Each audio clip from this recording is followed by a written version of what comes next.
Nos toca en este tiempo de estar estudiando este discipulado de direcciones, que se llama así el título, direcciones, son las direcciones que Dios nos da como enseñanza, como guía por medio de su palabra, para tratar distintos temas relacionados a nuestra vida práctica, nuestra vida de iglesia, nuestra vida en comunión, nuestra vida en relación a Dios, nuestra vida en relación a los hermanos, que es lo que nos toca en este capítulo número 15. El capítulo número 15 está relacionado a cómo resolver los conflictos a mi alrededor. Fíjense, cómo resolver conflictos a mi alrededor. Me toca comenzar a mí, luego le va a tocar a Martín seguramente, y quizás termina Claudio, por ahí pienso que sí. Y hoy muy cortito quería comentar con ustedes un pasaje que está en Hechos de los...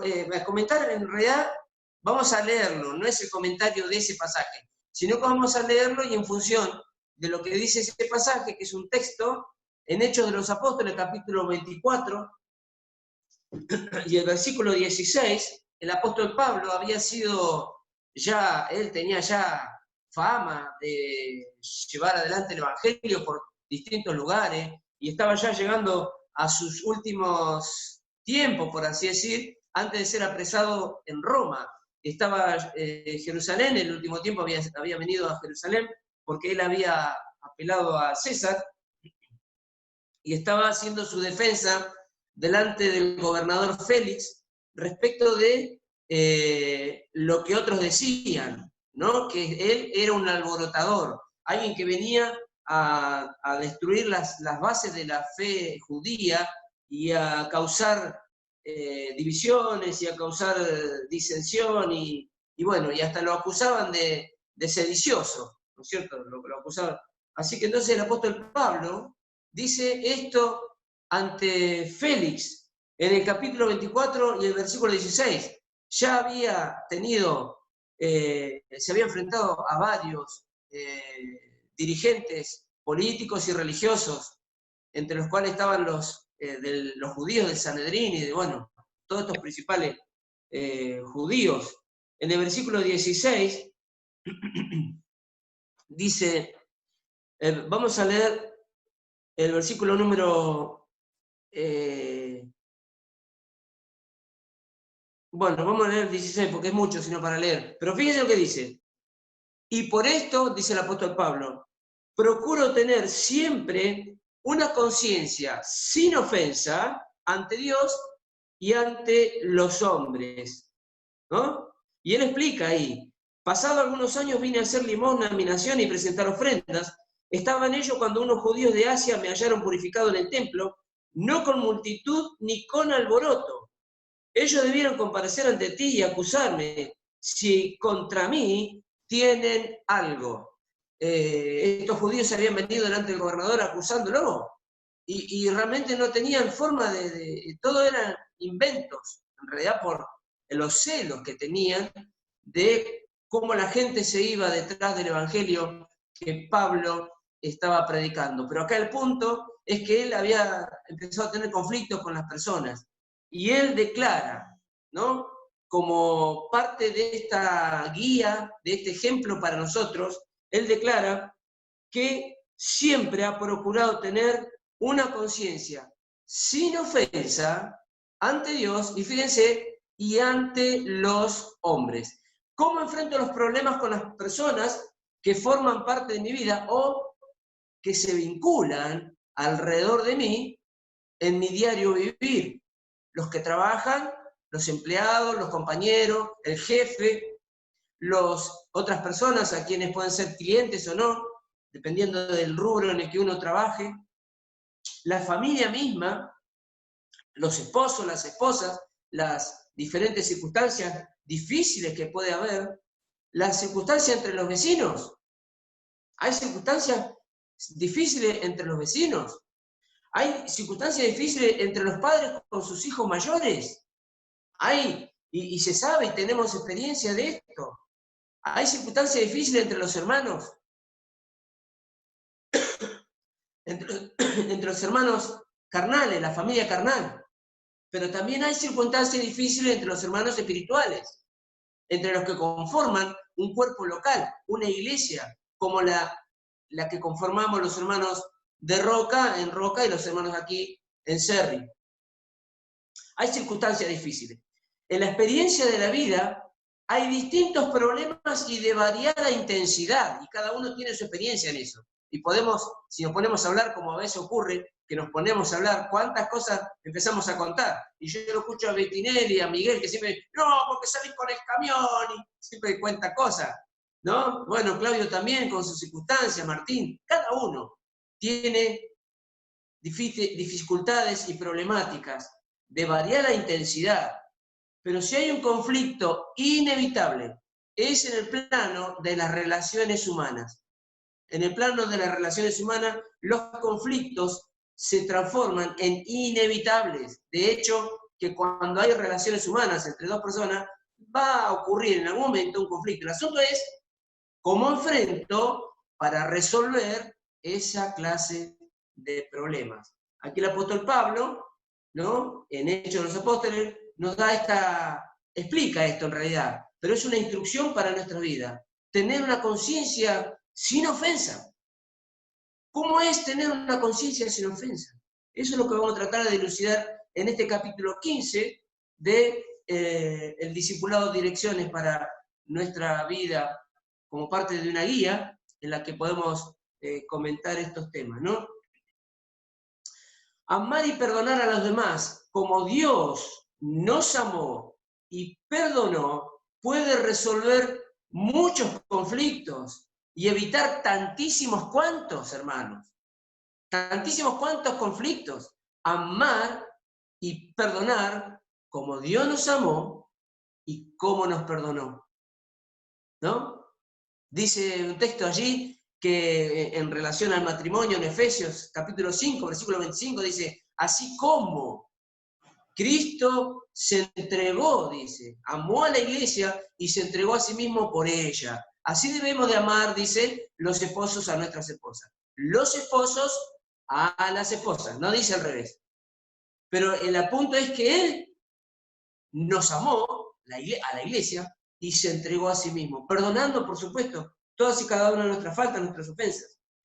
Tal vez haya algún conflicto, toda vez que haya un conflicto, y tal vez que haya algún conflicto con alguien, el creyente, nosotros, los que hemos recibido este don del perdón de Dios, debemos de ver de una forma, esta situación la tenemos que ver como una oportunidad, estas situaciones de conflicto, las debemos de ver como una oportunidad para mostrar el amor de Dios y el perdón de Dios.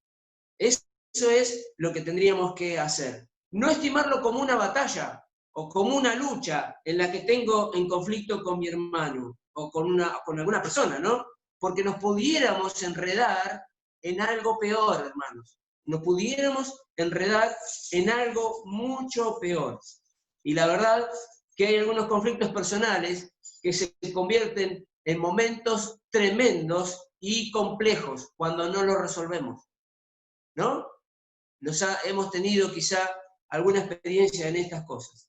Nos relacionamos con hermanos, nos relacionamos con inconversos, entonces decíamos, con la familia carnal, con personas en general, ¿no? Con quienes podemos llegar a tener algún conflicto y seguramente lo hemos de tener. Y aunque no podamos resolverlo, que esto es un tema, a veces no se pueden resolver, pero sí podemos manejar de modo que siempre contribuya ese conflicto, aunque no lo podamos resolver, contribuya al propósito de Dios. Así que debemos de conocer cuál es el propósito de Dios. Siempre nuestra actitud, como la que explicó el apóstol Pablo, con una forma de estar con la conciencia sin ofensa ante Dios y ante los hombres, especialmente, en este caso. La Biblia tiene infinidad de consejos prácticos sobre cómo enfrentar para resolver estas ásperas situaciones, vamos a llamarlas así, ¿no? Ásperas situaciones, a veces se transforman en situaciones ásperas, las relaciones humanas, las relaciones interpersonales, cuando hay un conflicto, ¿no? cuando hay una problemática, cuando hay un enojo, cuando pasa esto. El Señor nos quiere enseñar principios para aplicar su amor, su verdad y su gracia. Estos son los tres principios que el Señor quiere enseñarnos a través de lo que vamos a ver en un pasaje que ya les voy a decir cuál es. En todas estas situaciones complejas y delicadas para nuestra vida, especialmente para el creyente, porque por ahí el inconverso resuelve las cosas de otra manera, pero para el creyente se transforma en delicada porque tiene que tomar el principio bíblico, aplicarlo a la vida y en esa complejidad resolver la circunstancia difícil, resolver el problema, resolver el enojo. Así que si aprendemos a seguir en obediencia las instrucciones bíblicas, no tendremos por qué sentirnos miserables ni permitir que otras personas nos controlen o que se aprovechen de nuestro carácter cristiano, pero sí tener en cuenta que Dios es el que está en control de todas las cosas. Dios está en control de todas las cosas, nos instruye en nuestra vida, nos dice que aunque a lo mejor no podamos resolverlo, nuestra actitud es una actitud en la que quisimos resolver tal o cual situación. Esto es lo que debemos hacer. Si hay quienes están enojados contra nosotros, o nosotros estamos enojados con alguien, tenemos principios bíblicos que nos sirven de guía para dar pasos específicos en la resolución de dichos conflictos. ¿Qué es un principio bíblico? De esto quería muy cortito hablar sobre un principio bíblico, porque siempre hablamos de los principios bíblicos. Hablamos de que tenemos que tener conceptos volcados a nuestra vida por la obra del Espíritu, cuando leemos la Biblia y la meditamos, y escuchamos mensajes de los hermanos, y escuchamos la instrucción, y escuchamos mensajes respecto de matrimonios, cómo debemos tratarnos los matrimonios, cómo debemos tratarnos los padres a los hijos, cómo debemos los hijos tratar a nuestros padres. Bueno, hay infinidad de instrucciones que tenemos de parte de la Biblia, pero a veces perdemos la idea de lo que es un principio bíblico. Y un principio bíblico se verifica en toda la Biblia. De manera que cuando algo dice en una parte del Antiguo Testamento como principio bíblico, recorre toda la Biblia y no cambia en ningún momento. Desde Génesis hasta Apocalipsis hay principios bíblicos que tienen una misma línea de enseñanza, de manera que no hay contradicción en lo que vayamos a aprender. Un principio bíblico es la fuente o el fundamento de la dignidad preeminente que da como resultado el sentido moral. Lo repito, escuchen lo que dice. Entonces, una definición que armé del diccionario castellano y de un diccionario bíblico. Es el fundamento de una dignidad preeminente, o sea, la dignidad preeminente es la de Dios. El principio bíblico no es un principio moral simple, es un principio bíblico, de manera que trae como resultado el sentido moral, que es lo que yo voy a actuar. Siempre comento esto, que lo aprendí de Don Quelo de la Fuente, que él decía, ¿cuál es tu ética? ¿Cuál será tu moral? La ética es lo que vos sos y la moral es lo que vos haces. Así que entonces, si tu ética es cristiana, tu moral va a ser cristiana. Si vos sos cristiano, tu conducta, tu manera de actuar, tu manera de ejecutar todas las acciones y las relaciones interpersonales va a ser cristiana. Tu moral, tu conducta va a ser cristiana. Tu manera de resolver la problemática va a ser cristiana. Así que un principio bíblico como el que vamos a ver tiene un fundamento de dignidad preeminente que da como resultado el sentido moral. Estos son los principios bíblicos. Siempre hay una dignidad preeminente. El fundamento está puesto ahí.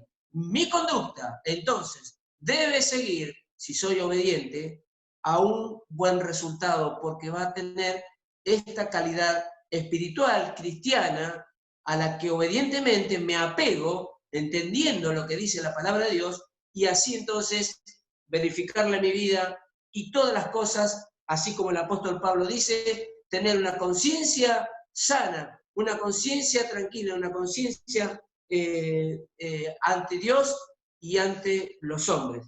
Mirá el concepto que quería expresar.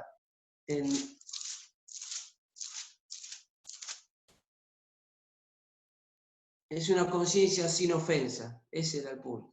Una conciencia sin ofensa. Esto tengámoslo en cuenta.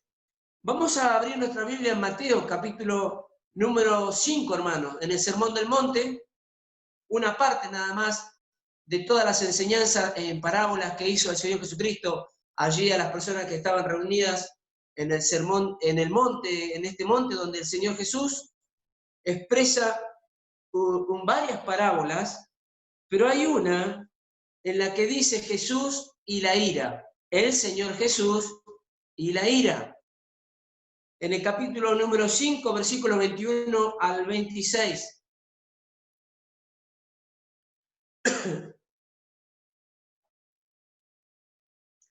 El Evangelio según San Mateo, capítulo número 5, versículo 21, dice, el título en mi Biblia es Jesús y la ira, el Señor Jesús y la ira.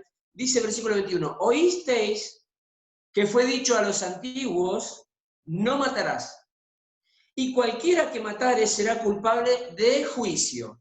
Aquí el Señor Jesucristo les trae a la memoria a todos los judíos que estaban allí. Seguramente debe haber habido entre ellos, como siempre, los principales sacerdotes, los principales del Sanedrín, aquellos que quizás querían ver qué enseñanzas estaba dando, según para ellos alguno era el falso profeta, un falso Mesías. El Señor Jesucristo le trae a la memoria a todos ellos, a los simples y a los sabios que estaban allí, les trae aquel concepto que estaba escrito en la ley. Les recuerda la ley. Entonces dice en el versículo 22, pero yo les digo, y él acá les va a recordar el aspecto moral, no tan solo el aspecto legal, externo, porque ellos sí cumplían la ley externamente. Fíjense lo que dice el versículo 22. Pero yo digo, cualquiera que se enoje contra su hermano será culpable de juicio, o sea, será culpable de muerte, mejor dicho, de homicidio, ese sería el punto. Será culpable de homicidio, será culpable de matar. Cualquiera que se enoje será culpable de juicio, y cualquiera que diga, fíjense, ahora está la actitud de decir, y fíjense lo que dice acá, cualquiera que diga necio a su hermano será culpable ante el concilio, y cualquiera que le diga fatuo quedará expuesto al infierno de fuego. Versículo 23. Por tanto, si traes tu ofrenda al altar, y allí te acuerdas de que tu hermano tiene algo contra ti, deja allí tu ofrenda delante del altar y anda, reconcíliate primero con tu hermano, y entonces ven y presenta tu ofrenda. Versículo 25, por tanto, ponte de acuerdo con tu adversario pronto, entre tanto que estás con él en el camino, no sea que el adversario te entregue al juez y el juez al alguacil y seas echado en la cárcel. De cierto te digo, que no saldrás de allí hasta que pagues el último cuadrante. Perdón. Del versículo 21 al versículo 26 hemos leído esta pequeña parábola que el Señor habla respecto del enojo, de la ira. Ahora, la primera parte que expliqué es como la parte introductoria de todo lo que él estaba diciendo. Recuerden ustedes la ley. Pero ahora yo le digo que en cuanto a la ley, hay algo que tiene que ver dentro del corazón. Hay algo que tiene que ver algo con la actitud interna de la que la faceta externa o la muestra externa, ¿sí?, va a indicar algo. La muestra externa dice algo, pero la ley, aparte de decir un aspecto externo, está indicando algo que ustedes no están haciendo. Porque ustedes dicen, nosotros cumplimos la ley, no hemos matado a nadie, pero cuando te enojaste con tu hermano, ya estás matando. Este es un principio bíblico, hermanos, para nosotros ahora, porque no somos judíos, porque no estamos dentro de la ley judía, porque no tenemos ningún aspecto relacionado con el judaísmo, ni con el legalismo que imponía la ley. De hecho, no estamos bajo la ley, sino bajo la gracia, que es superior a la ley. Pero entonces, la ley supeditada a la gracia, debemos de cumplirla solo por el hecho de estar por encima de la ley, solo por el hecho de que el Señor Jesucristo cumplió la ley y nos dio la gracia, solo por el hecho de que, como dice Gálatas en el capítulo 5, versículo 22 al 23, que aquellos que tienen, los que andan conforme al Espíritu y manifiestan el fruto del Espíritu, dice, contra tales cosas no hay ley.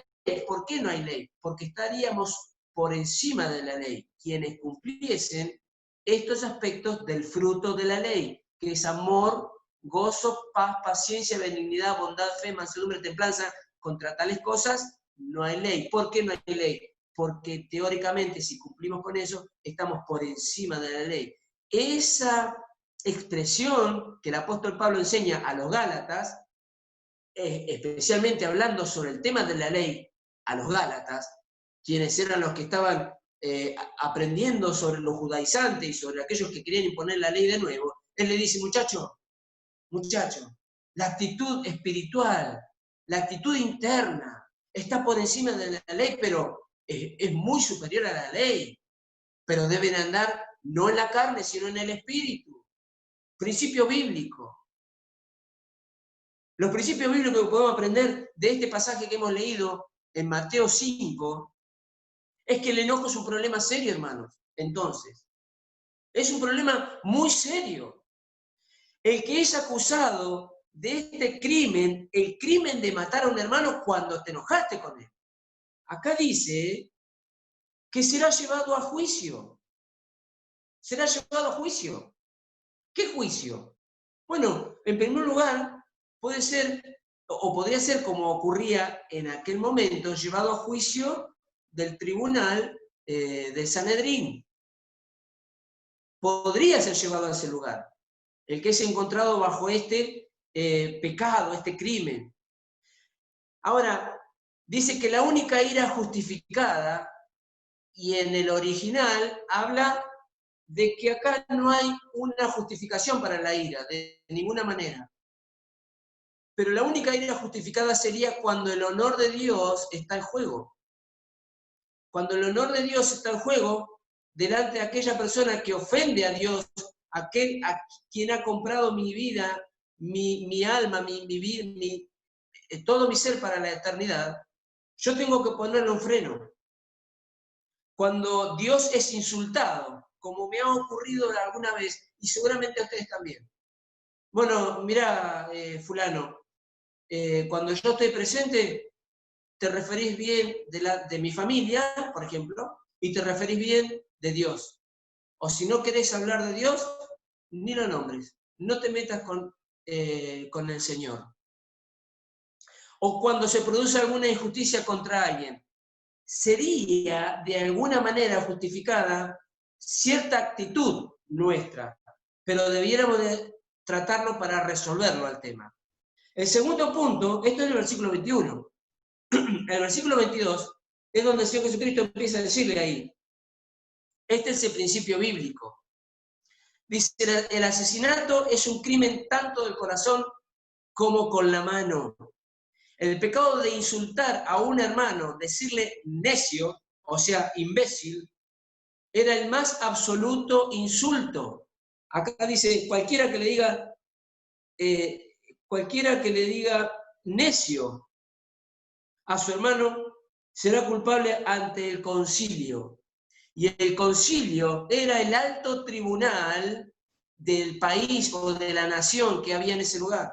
O sea, aquel que se enojaba contra su hermano era como si lo hubiera matado. Podría ser llevado a juicio. ¿Qué juicio? Ahora, aquel que le dice necio a su hermano es llevado a juicio. Y este juicio es el Sanedrín, que era el alto tribunal del país, de la nación.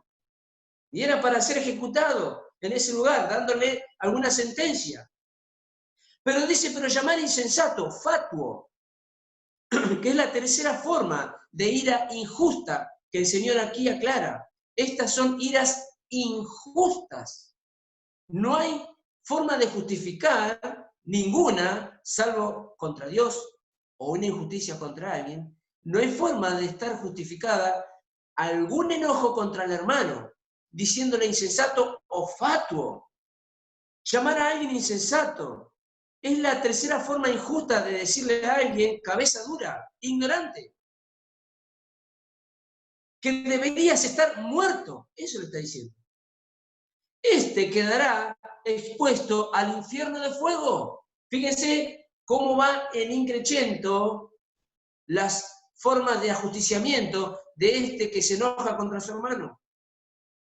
El fuego de infierno al que el Señor Jesucristo estaba haciendo referencia como una ilustración, es como que él estaba señalando en aquel lugar al Valle de Ginón. El Valle de Ginón era un lugar donde tiraban toda la basura de Jerusalén, tiraban toda la basura en ese lugar, y los animales muertos, todas las cosas que debían estar en un basurero, las tiraban en ese lugar donde había un fuego que nunca se terminaba, un fuego que nunca se apagaba, haciendo una ilustración de lo que era el infierno, el lugar donde el fuego nunca se apaga. Allí es donde iba a ser arrojado aquella persona que dijera fatuo a su hermano, llamarlo cabeza dura, ignorante, que deberías estar muerto. Dice que el Señor Jesucristo, hay en la expresión esta, dice que la persona enojada que decía estas cosas, lo estaba buscando para ambientar, ¿no? ¿Qué es lo que era la expresión del enojo? Dice que los ojos, no sé si alguna vez les pasó a ustedes, yo me acuerdo que en mi casa, cuando se enojaba mi mamá, nos agarraba con la chancleta, pero cuando se enojaba mi papá, con la mirada, solamente, ya sabíamos lo que significaba.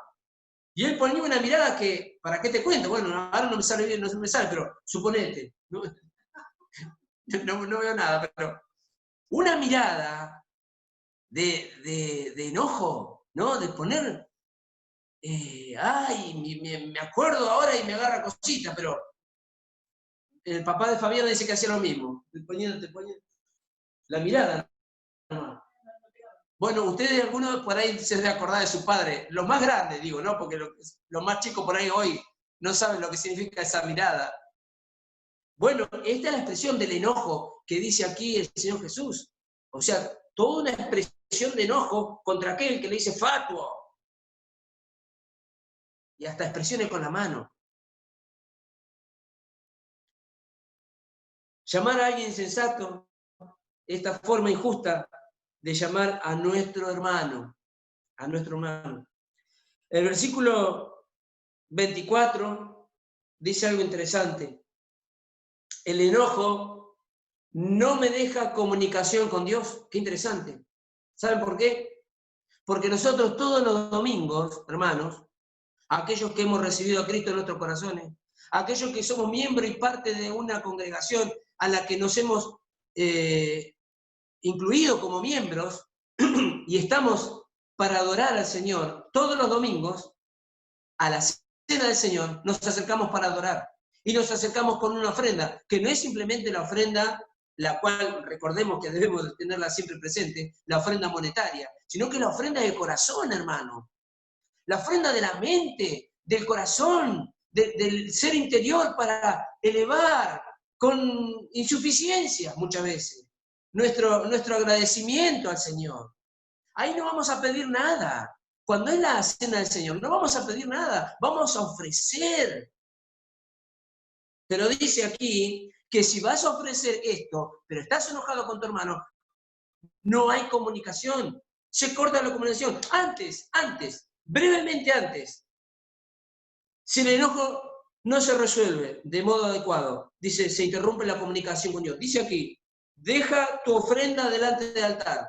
Es como, yo siempre lo explico de esta manera, es como que antes de entrar a la congregación, hermano, obviamente si lo haces el día previo, mejor, 2 días antes, mejor, 3 días antes, mejor, pero si no arreglaste los temas con alguien con quien estás enojado, deja tu ofrenda, no dejes de participar de la ofrenda, de la cena del Señor.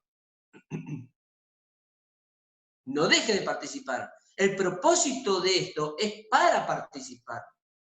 El hermano, cada uno de nosotros, cuando haya un conflicto, debemos ser proactivos en participar de la cena del Señor, de manera que entonces, previo a eso, muy expeditivamente, muy apresuradamente, dejo mi ofrenda, me voy y me reconcilio con el hermano. Me reconcilio con el hermano. Deja tu ofrenda delante del altar. Anda, reconcíliate primero con tu hermano. Y entonces ven y presenta la ofrenda. Qué interesante. Es muy interesante porque, ¿saben qué? Cuando vos tenés que ir a reconciliarte con tu hermano, tenés que recordar el principio. Y el principio es que Dios te amó. Y el principio es que Dios te perdonó. Y de la misma manera que Dios te amó y te perdonó, este es el principio. Es como debo yo ir y perdonar al hermano. Ya sabemos, no es este el tema del perdón, pero ya sabemos que el perdón tiene dos caras, como una moneda de dos caras. Una es la de que yo voy a perdonar, pero la otra es la de pedir perdón. Tanto sea que se reconozca de un lado o del otro. Pido perdón o voy a perdonar al hermano. Esto ha ocurrido muchas veces. Hermano, te pido perdón. ¿Por qué? No sabía. Te pido perdón por esto, porque te ofendí. La verdad que no. Bueno, gracias. Te perdono. Okay. Y el otro, si no se enteró en ese momento, por ahí le dice, no, ¿de qué? Tal cosa. Ah, no te perdono nada. Bueno, pero vos fuiste a perdonar. A pedir perdón. Vos fuiste a pedir perdón. O vos fuiste a perdonar. El enojo no me deja comunicarme con Dios, no me da oportunidad de comunicación. ¿Qué dice el apóstol Pablo en la carta a los Corintios, capítulo 11, del 27 al 33? Allí dice que debemos de examinarnos a nosotros mismos. Porque si no nos examinamos a nosotros mismos, dice, comemos indignamente de la cena del Señor. Juicio comemos para nosotros. Juicio comemos para nosotros. Hermanos, y lo interesante de todo esto es que ejemplificado está en aquello que ocurrió con Ananías y Zafira, posiblemente, porque no tenemos otras ideas, salvo que dice el apóstol Pablo que hay 3 acciones que Dios toma respecto a aquel que toma indignamente la cena del Señor sin haberse examinado, sin haber puesto a juicio su propia vida y haber clamado perdón al Señor, por ejemplo. Habiéndose examinado, dice, no será condenado con el mundo, pero recibirá castigo. Y algunos están enfermos, otros están debilitados y otros duermen, dice el apóstol Pablo. ¿Cómo está tu actitud, hermano, respecto de los hermanos, respecto de otras personas, respecto de la familia, respecto de tus hijos, de tu esposa? ¿Cómo está el pasaje de Efesios, donde dice, no se ponga el sol sobre nuestro enojo? Acomodá las cosas hoy, antes de que, bueno, ya se bajó el sol, ¿no? Pero bueno, ahora, antes que salga entonces el sol, antes que salga el sol. Dice, no se ponga el sol sobre vuestro enojo. Ya vamos a ir a un pasaje de Efesios. Pero quiero terminar esta parte donde dice, el versículo 25 y 26, ponte de acuerdo con tu adversario. Aquí se está refiriendo quizá ya no tan solo a un hermano o a un familiar creyente, se está refiriendo a alguien con quien vos tenés un conflicto. Puede ser con algún inconverso. Esta es una advertencia, dice, no tratar con el enojo produce consecuencias graves. Esta es una advertencia contra un espíritu hostil y contencioso, mío, del creyente está hablando. Es que hay hermanos contenciosos. Es que hay hermanos con espíritus hostiles. Alguien con desgano a admitir su culpabilidad. Alguien que no reconoce, no admite su culpabilidad. Esto, y lo digo con dolor, puede ocurrir como experiencia en nuestros matrimonios.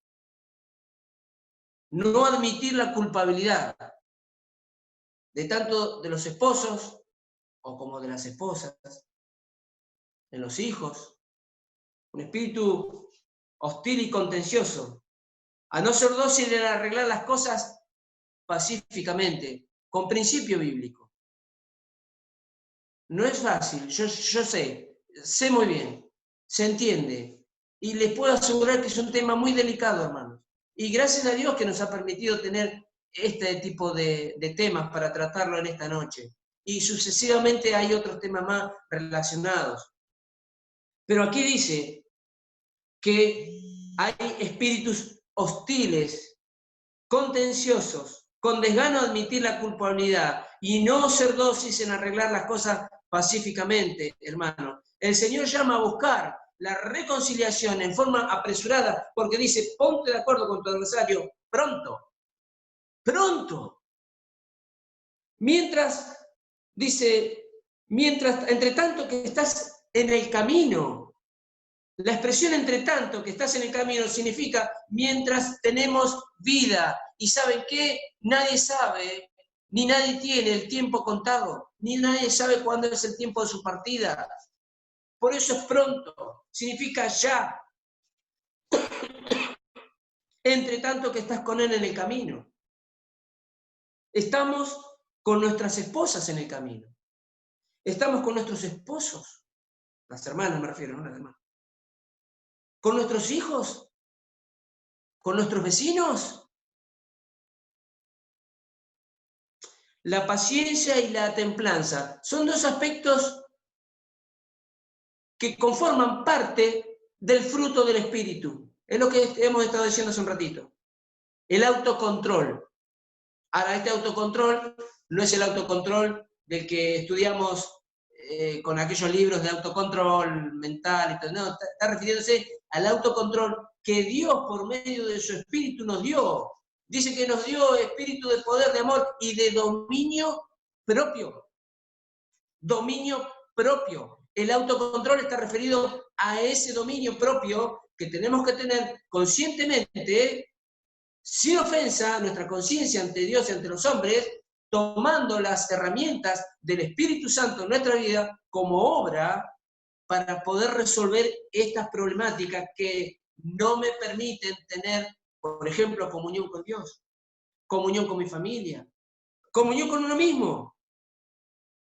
La paciencia y la templanza forman parte del fruto del Espíritu. Toma en cuenta la posibilidad de que le es necesario estar lleno del Espíritu, hermano. ¿Cómo se es lleno del Espíritu? El otro día estábamos hablando con los chicos de Manuel Páez, con quien estamos haciendo un pequeño estudio, un discipulado así muy cortito, lindo porque compartimos con ellos, con los chicos, los más grandes, con Jeremías y Matías, Manuel también.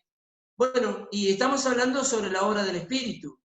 ¿Y cómo se es lleno del Espíritu? Hermano, la obra del Espíritu, lo que hace en nuestra vida, es traernos el conocimiento bíblico de la persona de Cristo y su obra. Traerá, dice, tomará de lo mío y os lo hará saber. El Espíritu Santo viene a nuestra vida y además de darnos un montón de otras capacidades como la capacidad para desarrollar un don, nos da una sabiduría y una inteligencia, porque así reza el apóstol Pablo cuando dice en su carta a los Corintios, capítulo 2, primera de Corintios, capítulo 2, dice que nosotros tenemos la mente de Cristo, pero antes de eso, dice que tenemos nosotros el Espíritu que Dios nos ha dado, que escudriña la mente y la profundidad de Dios y la sabiduría de Dios. Ese Espíritu es el que nos ha dado. Así que ser lleno del Espíritu, hermano, es ser lleno de la palabra de Dios.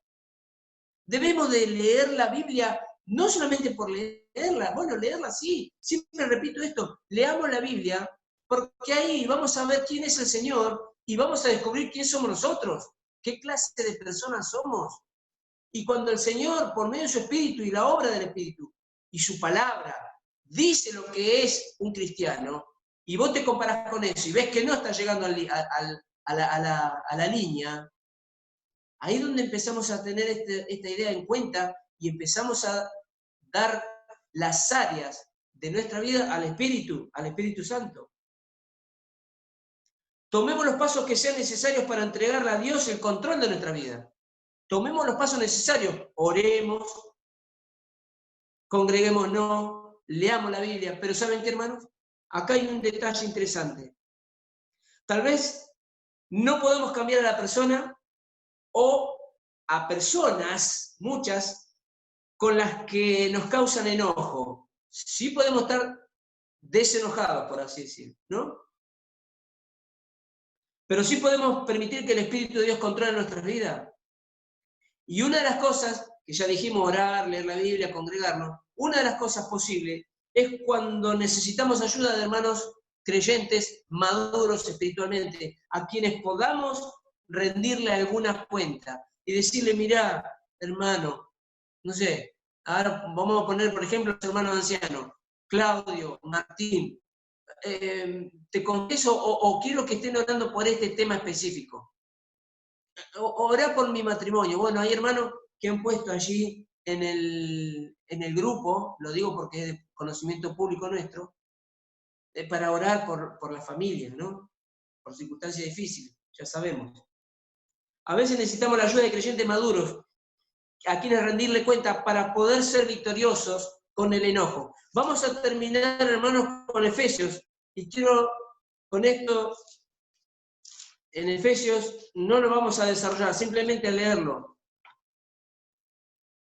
Y a tenerlo en cuenta como una técnica, si se quiere, de alguna manera. Nosotros, en la Marina, cuando estudiábamos la parte mecánica de los aviones, cuando estudiamos y he conversado con Claudio también tiene estos protocolos, son protocolos técnicos, en los que uno aprende a sacar como si fuese una fichita de dominó. Cuando uno hace la escalerita de dominó, vieron que si tira una fichita, caen todas las fichitas, el efecto dominó se llama, sacar una fichita para que no se termine en un accidente, por ejemplo. Fíjense lo que dice Efesios capítulo 4, versículo 30 y 31.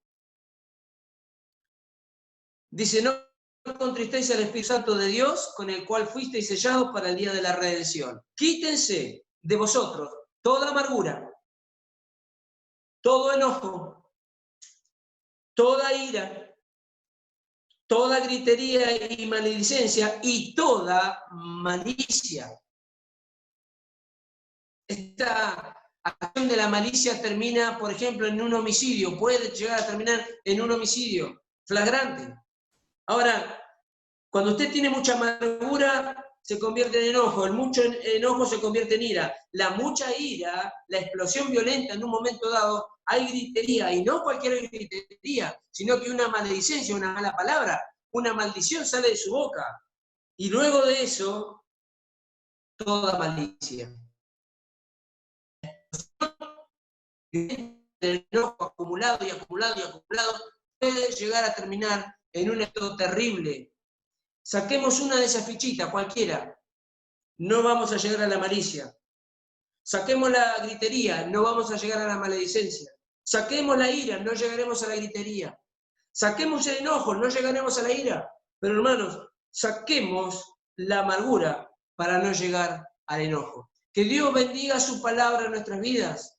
Tengamos en cuenta estos aspectos que son la instrucción bíblica, el principio bíblico para resolver estas problemáticas que, hermanos, nos ocurren a diario. ¿Por qué? Porque estamos en relaciones humanas, tenemos relaciones humanas y estamos en el mundo al que no pertenecemos, pero estamos en el mundo. Y muchas cosas nos producen conflicto, pero el mayor conflicto muchas veces es el que se produce en las relaciones humanas. Le voy a pedir a Claudio que tenga bien a dirigirnos en una oración y ya terminamos entonces con esto. Oremos, hermanos. Nuestro Padre Celestial, en esta noche estamos agradecidos por tu palabra, Señor, que es clara, que nos enseña estos principios espirituales de cómo tenemos que manejar nuestros conflictos con otras personas. Señor, queremos clamar para que nos capacites para poder aplicar todo lo que hemos aprendido en esta noche. Señor, para que saquemos toda amargura, toda ira, todo enojo, toda malicia. Señor, para que cambies nuestro vocabulario, para que cambies nuestras expresiones. En aquel momento, Señor, en que vemos alguna injusticia hacia nosotros, hacia un tercero, hacia ti, Señor, que podamos responder con estos principios de paciencia, de benignidad, de fruto espiritual, que pueda salir el nuevo hombre y que el viejo hombre, Señor, quede cautivo bajo la cruz de Cristo. Señor, si hubiera en esta noche alguno de nosotros que estemos pasando por esta situación, te pedimos, Señor, te clamamos para que nos ayudes a fortalecernos y a poder resolver nuestros conflictos. Para que esta noche, Señor, al irnos a dormir, podamos tener la oportunidad de resolver, Señor, cualquier diferencia que tengamos con nuestros esposos, con nuestras esposas, con nuestros hijos, con algún familiar, con algún vecino, con algún amigo, Señor. Que podamos, Señor, descansar en ti mientras estamos en el camino. Porque sabemos, Señor, que una vez que partimos, ya no podemos volver el tiempo atrás y resolver aquellas cosas que han quedado pendientes. Que no queden cabos sueltos en nuestras vidas. Y que por sobre todas las cosas, Señor, a través de nuestra conducta, a través de nuestra fe, a través de nuestro caminar, Señor, que podamos ser cartas leídas por otras personas para que puedan acceder por la fe a la salvación que está en Cristo Jesús. Señor, en esta noche te agradecemos por este consejo. Oramos y clamamos, Señor, por todos los enfermos que hemos mencionado. También queremos darte gracias, Señor, por Agustín y Jazmín, que van a contraer matrimonio. Y, Señor, queremos ponernos en tus manos para que nos bendigas durante este tiempo de pandemia, que cuides y protejas a la iglesia de Jesucristo, que protejas a nuestros misioneros que están en lugares vulnerables, que protejas y bendigas a aquellos que están pasando necesidad de nuestra patria. Señor, clamamos y oramos por nuestras autoridades en esta noche, para que les dé la sabiduría, la inteligencia, la razón, desde lo alto, Señor, para poder administrar este tiempo con justicia y con lo mejor para cada uno de nosotros, y que podamos seguir teniendo esta libertad de predicar el Evangelio de Jesucristo. Señor, despídenos con tu bendición en esta noche. Te damos las gracias por tu enseñanza y por tu palabra. En los méritos gloriosos de nuestro Señor Jesucristo, te damos las gracias y te lo pedimos. Amén.